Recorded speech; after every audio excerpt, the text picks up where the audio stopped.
Welcome back sa PH Grind Recap. Ngayon ay ibabahagi ko sa inyo ang comedy drama film noong 2022 na pinamagatang A Man Called Otto. Spoilers ahead, watch out and take care. I'll get horn one more time. Did you want another foot of rope? Nagsimula ang pelikula kay Otto Anderson na bumibili ng lubid sa hardware store. Nang magbabayad na, nagreklamo siya sa cashier dahil sa sobrang singil ng ilang sentimo para sa haba ng kanyang lubid. Kilala si Otto sa kanyang kapitbahayan sa pagiging masungit at bitter, strikto din siya sa mga alituntunin tulad ng pag-iwan sa gate sa kanilang street na bukas at mga taong may permit sa paradahan na nakasabit sa kanilang mga rearview mirror. Sa kabila nito, ang ilang mga kapitbahay tulad ni Jamie ay sumusubok pa rin na makipag-usap kay Otto kahit na halos lahat ay itinuturing nitong tanga. Pumunta siya sa kanyang trabaho para sa huling araw at nakita na ang kanyang mga katrabaho ay nagsagawa ng retirement party pero hindi siya nakibahagi. Umuwi siya at pinakansela ang kuryente sa kanyang bahay. Ginamit niya ang lubid para magpakamatay hanggang sa makita ni Otto ang bagong kapitbahay na nahihirapan sa pag-atras ng kotse. Nilapitan sila ni Otto at nakilala ang pamilya Mendez, ang asawang si Tommy, buntis na asawang si Marisol at mga anak na sina Luna at Abby.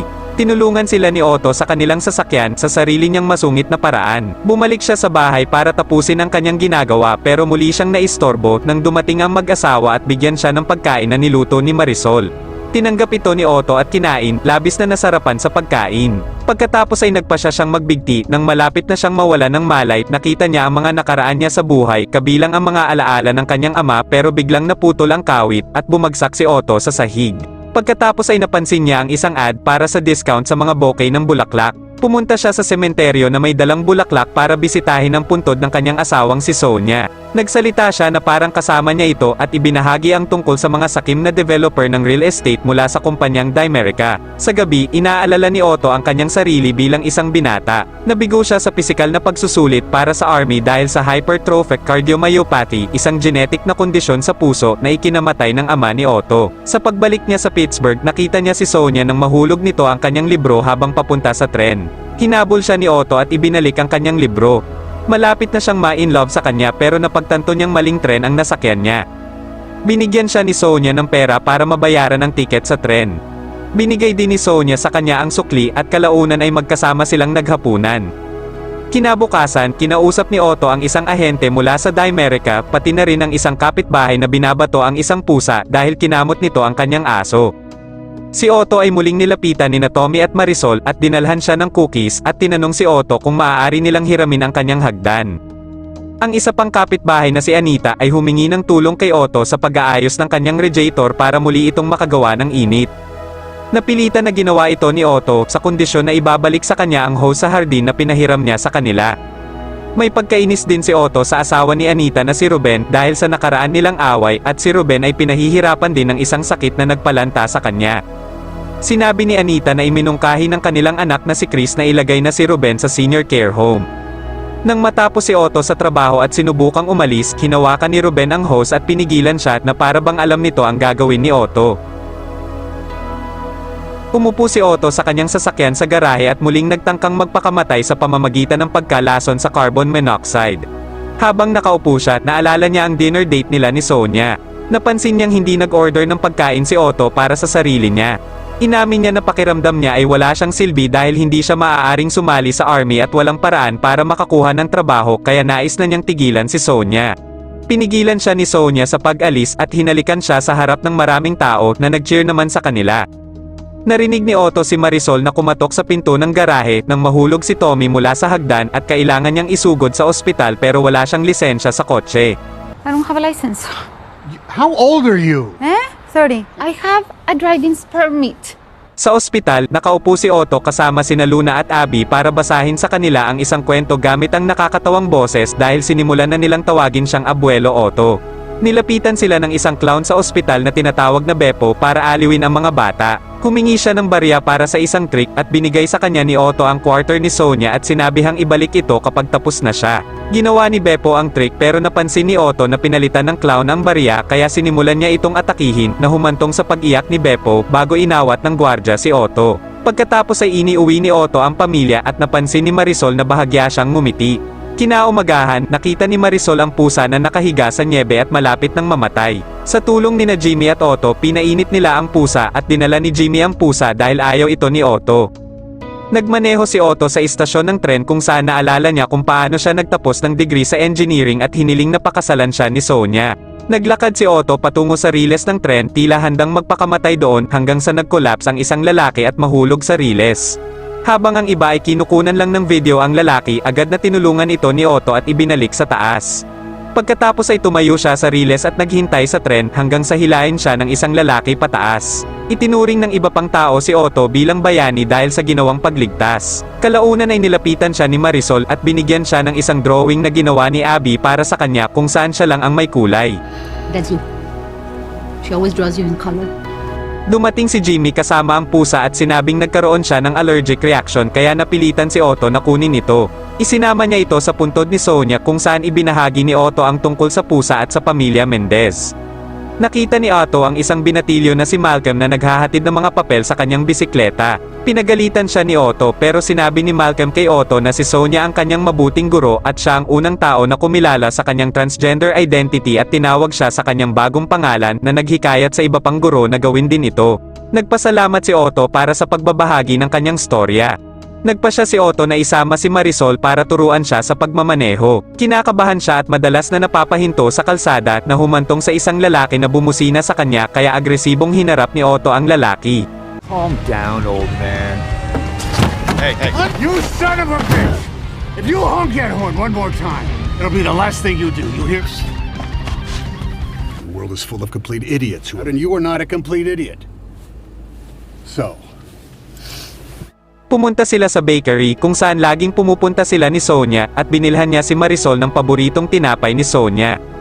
Kinuwento ni Otto ang tungkol sa kung ano ang naging kalagayan nila ni Sonia nung una silang lumipat sa kapitbahayan kung saan matalik nila kaibigan sina Ruben at Anita. Pero nagkaroon ng hindi pagkakasundo sina Otto at Ruben tungkol sa kanilang pagmamahal sa mga kotse. Hiniling ni Marisol kay Otto na bantayan sina Luna at Abby habang sila ni Tommy ay nagde-date. Nang maglaon, tinulungan ni Otto si Malcolm na ayusin ang kanyang bike bago siya lapitan ng isang babae na si Sherry Kenzie na isang social media journalist.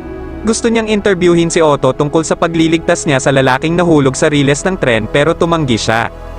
Dumating muli si Marisol at nag-alok na tumulong sa paglilinis ng kanyang mga gamit kabilang na ang ilang lumang coat ni Sonia. Pero hindi ito nagustuhan ni Otto at galit niyang tinanggihan ang tulong nito. Lalong lumala ang mga bagay nang dumating ang ahente ng Dimerica at sinabi kay Otto na mayroon silang file sa kanya at alam niya ang tungkol sa kondisyon sa puso ni Otto. Ang puso ni Otto ay nagsimulang magdulot sa kanya ng stress at nang subukan ni Marisol na tumulong, bumalik lamang si Otto sa kanyang bahay at hindi sinagot ang kanyang pagkatok. Bumalik si Otto para kumuha ng baril at nakita niya ang sombrero mula sa Niagara Falls at binalikan ang masamang alaala niya kasama si Sonia. 6 na buwang buntis si Sonia at nang pauwi na sila pabalik mula sa falls biglang nag-crash ang sinasakyan nilang bus. Paralisado si Sonia at nawalan sila ng anak. Pagkatapos ay narinig ni Otto ang isang katok at muntikan niya ng mabaril ang kanyang muka dahil di sinasadyang nakalabit ang gatilyo. Nadatnan niya si Malcolm sa labas na nagtatanong kung pwede ba siyang matulog sa kanyang sopa dahil pinalayas siya ng kanyang ama dahil hindi nito tinanggap ang kanyang trans identity. Pumayag naman si Otto. Sa umaga, nagluto si Malcolm ng almusal at sinamahan si Otto na maglakad-lakad. Nakasalubong nila si Jimmy na nagsabi kay Otto na sinusubukan ng Dimerica na paalisin sina Ruben at Anita sa kanilang tahanan dahil nalaman nila ang tungkol sa diagnosis ng Parkinson ni Anita na hindi nito sinasabi sa iba. Nakipagkasundo din umano ang kumpanya kay Chris para sa pagbebenta ng bahay ng kanyang magulang pero sinabi ni Anita na ilang taon na silang hindi nakakausap ni Chris at nakatira na rin sa Japan. Kailangang tumawag si Otto at hiniling kay Marisol na gamitin ang kanyang telepono pero tumanggi siya dahil sa kung paano siya sinigawan nito at hindi pinakinggan ang pagkatok niya ng matagal at nag-aalala sa kanya. Humingi ng tawad si Otto sa kanyang inasal at sinabi kay Marisol ang katotohanan na sinubukan niyang magpakamatay matapos mawala si Sonia. Binanggit din niya kung paano siya pinalayas bilang pinuno ng asosasyon ng homeowners dahil sa pag-atake sa isa sa mga board members dahil sa hindi pagpayag na tumulong kay Sonia na nangangailangan ng assistant dahil sa aksidente. Pinagamit sa kanya ni Marisol ang telepono at alam ni Otto kung sino ang tatawagan. Dumating ang ahente ng Dimerica kasama ang ilang tauhan para subukang paalisin sina Ruben at Anita sa kanilang tahanan. Tinawagan ni Otto si Sherry at ang mga kasama nito para i-record si Otto na ilantad ang kumpanya para sa ilegal na pagkuha ng mga medical files sa kanya at kay Anita, pati na rin ang pagsisinungaling sa kanila tungkol sa pakikipagkasundo kay Chris tungkol sa pagbebenta ng bahay ng kanyang magulang. Sinabi ng ahente na walang sino man ang makakapag-alaga kina Ruben at Anita sa ilalim ng kanilang kondisyon, pero namagitan si Jimmy at sinabing gagawin niya ito dahil itinuring na nila silang pamilya. Ang mga ahente ay napilitang umalis para maiwasan nila ang masamang publicity. Habang nagsasaya sa tagumpay ang mga kasama, nag-collapse si Otto dahil sa kondisyon sa puso. Nabisita ni Marisol si Otto sa ospital dahil nakalista siya bilang kamag-anak. Sinabi ng doktor kay Marisol ang tungkol kay Otto na may lumaking puso, kung saan natawa si Marisol sa naisip niyang biro na ang isang tulad ni Otto ay may masyadong malaking puso. Di nagtagal, nagsimula ng manganak si Marisol. Ipinanganak niya ang isang lalaki na si Marco at sa isang party para sa kapanganakan ni Marco, iniregalo ni Otto kay Marisol ang isang kuna na ginawa niya para sa magiging anak nila ni Sonia at ibinigay niya na lang ito bilang regalo kay Marco. Dinala ni Otto ang pamilya sa libingan ni Sonia para ipakilala sila. Pagkatapos ay binisita ni Otto si Ruben matapos na tulungan sila ni Anita na panatilihin ang kanilang bahay at nagawang ngumiti ni Ruben. Lumipas ang ilang taon, ibinigay ni Otto kay Malcolm ang kanyang sasakyan bilang regalo. Nakitang gumagawa ng sulat si Otto. Bumili din siya ng bagong Chevy at ipinasyal niya si Marisol at ang mga bata. Isang umaga, napansin ni Tommy na hindi inalis ni Otto ang niebe sa kanyang harapan ng bahay. Ang dalawa ay pumunta sa kanyang bahay at natagpuan si Otto na patay sa kanyang kama na sumuko sa kanyang kondisyon sa puso.